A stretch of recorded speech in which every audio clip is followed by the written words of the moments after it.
Goddamn, reality sets in, reality sets in, reality sets. I say roll marijuana in a doobie, let the globe hit it. Say fuck war, keep love infinite. You could get through anything if love is in it. Said you could get through everything if love is in it. Welcome to my Spurs MyGM and the Western Conference Finals going against the Denver Nuggets. If you guys remember from my Blazers MyGM, these Nuggets, every single round of the playoffs for the past 2 seasons, they've been there contesting that first round with me, but we managed to go against them in the Western Conference Finals of the first season. How is that possible?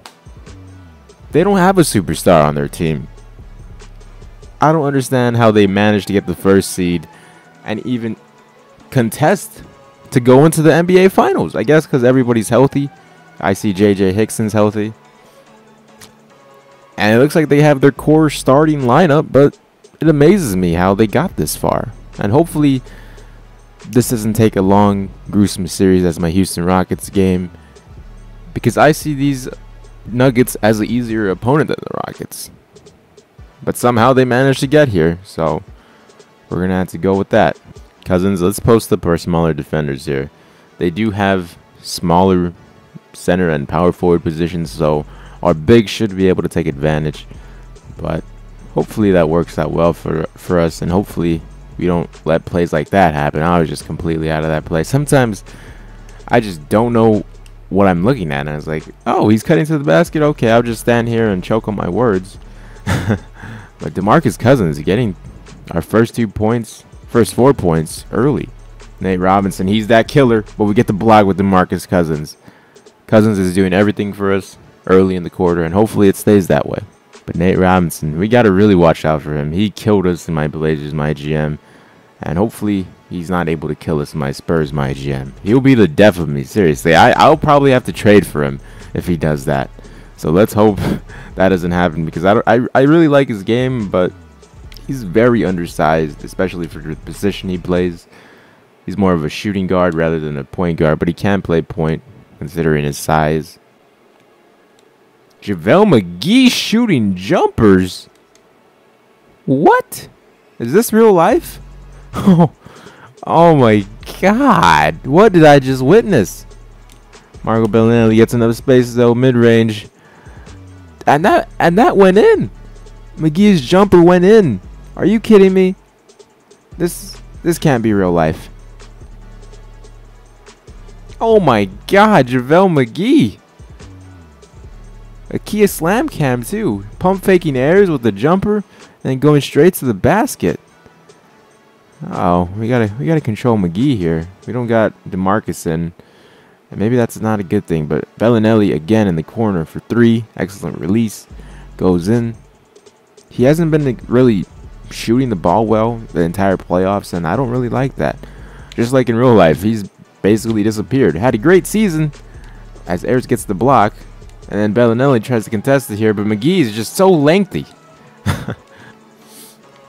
We get the deflection with Duncan, and Ginobili going to slam it down there. Whew, he can still get up there. I don't think I've ever played this lineup together, having Ginobili at the point and Derek Williams at the small forward position. It is a bigger lineup, and hopefully it works out well against the Denver Nuggets smaller lineup, even though they don't have him out right now.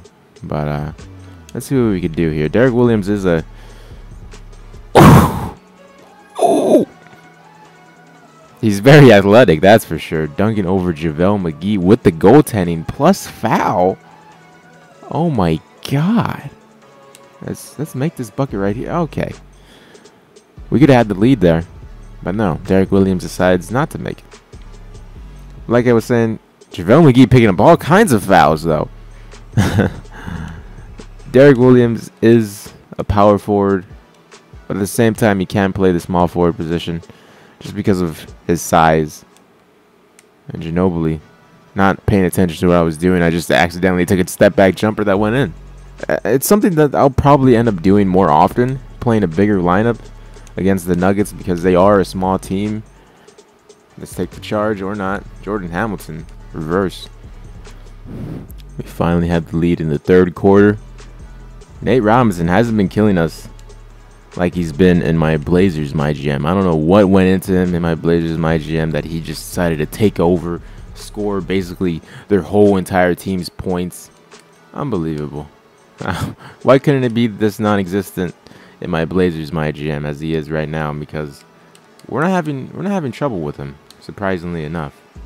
That was a bad pass. Luckily we didn't get stolen, but Kawhi Leonard open. Of course it doesn't go in. Green open over smaller defender Robinson. Oh my god. Cousins, you better. There we go. That was a bad sequence of events.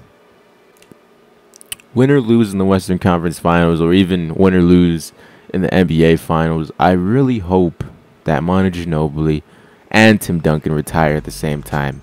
It'll be fine if one of them retires, but if both of them retire at the end of this year, I really have no more, what's the word, like, drive to continue the series, because the whole point of the series was to win both of them, along with Tony Parker, one more ring together as the big three. And if that doesn't happen this season, I really don't, if they both retire at the end of the season, I really don't want to continue the series, because my whole purpose, like I said, get them another ring together. And if one of them's not there, it's going to be pretty tough. So hopefully we do win the championship this season. Get them that one last ring, because you never know with these 2K retirement things. Players that aren't even that old retire.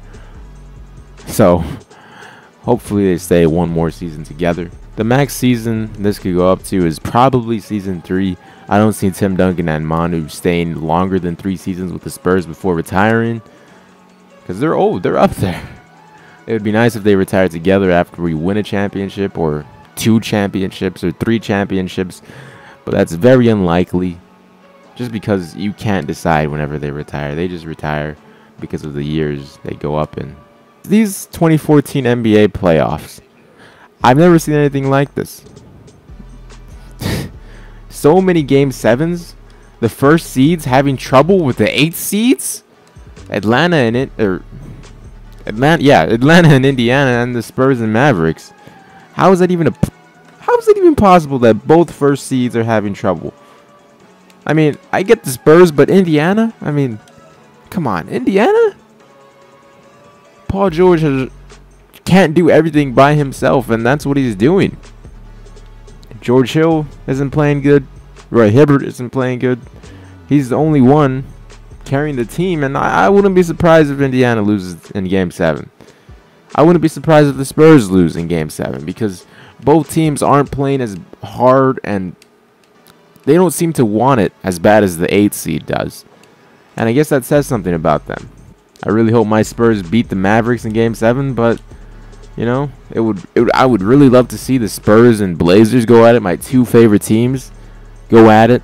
I honestly wouldn't be mad if the Blazers won, or if the Spurs won that season, or round 2 playoff matchup. But if the Mavericks and Blazers go at it, I mean, might as well just have the Blazers go on to the finals, right? Because if you're just going to give them a free pass to the finals, I wouldn't be mad at that. And it looks like that will be it. Unless the Nuggets don't give up here. They're not giving up. They're going to have to foul me. Are you kidding me? Well, not if we get an easy bucket like this. Or not. Maybe not so easy. Fareed came out of nowhere. And that's it. The final 87-82. And we pull out for a victory against the Denver Nuggets in the Western Conference Finals. So let's look at the game stats real quick. Ty Lawson with a solid 21. Where in the world is Nate Robinson? Nate Robinson, 3 points? What? That's unheard of, but let's see who our top scorer was. And our top scorer was Ginobili, just like he has been for the Spurs in real life right now. The only one trying. Cousins suffered an injury, out for 2 weeks. Let's open the rotation menu real quick. We don't have a lot of big men, that's for sure. We do not have a lot of big men here. Hopefully the rotations I set, or the minutes I set, work out for us in our next few simulated games here. DeMarcus Cousins. This is probably the worst time to get injured. No, I'm not going to buy a film facility. What am I, gay? But our next game, Game 5, is an elimination game. Miami. swept the Chicago Bulls. I think Derrick Rose had an injury, and they were Derrick Roseless. So that sucks, but it looks like we'll be facing the Miami Heat in the NBA Finals in a few episodes. So look forward to that. Hope you guys enjoyed this.